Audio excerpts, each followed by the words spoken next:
Cathy Cress again, and I am back with my YouTube channel, Geriatric Care 1.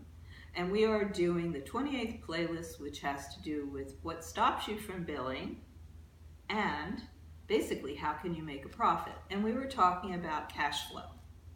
Now I'm going to talk about how you can improve your cash flow. And one of them is pretty simple, frequent invoicing.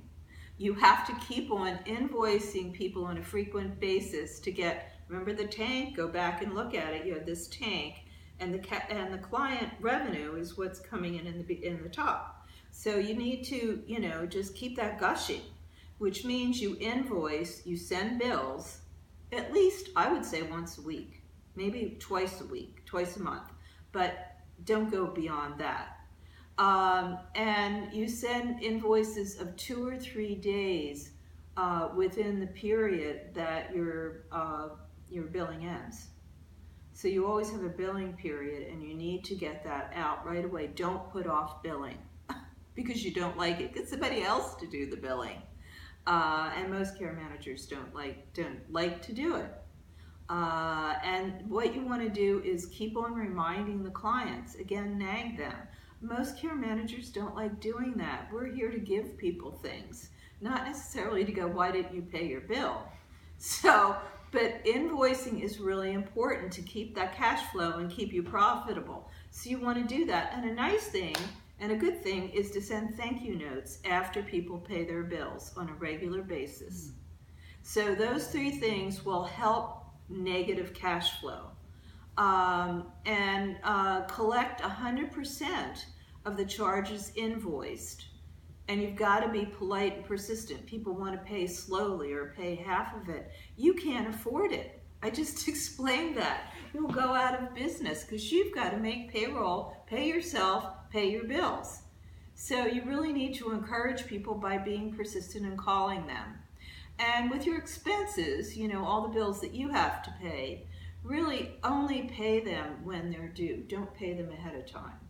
And that's, that's really the way that, an accountant would look at it. And you need to be an accountant to yourself because you're accountable to your employees. You got to pay them. You can't not pay people, especially if you have home care aides at the same time. I used to have 100 home care aides, and we had to make their payroll, even if not enough clients were paying us. And then you want to identify systems that would ensure that your customers pay you to stop negative case flow.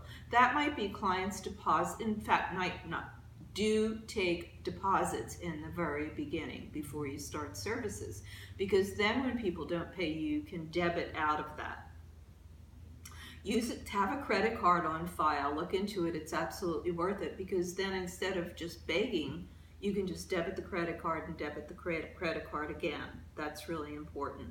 And lastly, get a contract in the very beginning that very specifically talks about the billing, and also have a penalty in that. 5% or 10% if it's not paid within 15 days or 30 days. So you can help your cash flow that way. And then manage your receivables for your cash flow. Create a system, and you can do it in any of your billing programs. Hopefully a really good billing program is going to give you a lot of receivable reports.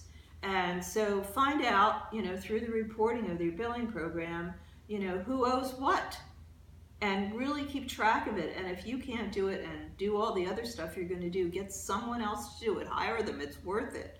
And then it may make it easy for customers to pay you. And, accept credit cards, and, just make it really simple for people to pay you. Get a really simple billing system that also does all the reports. And then an efficient invoicing schedule, and I talked about that before. These are really simple fixes to, stem the gushing of all your money out, so you can't pay yourself or your employees, and pay for your computers so that they don't take them away, the repo computer people. So I'll see you next time. Go to my website, cathycress.com, like my Facebook, page, Cathy Cress MSW, and I'll see you next time.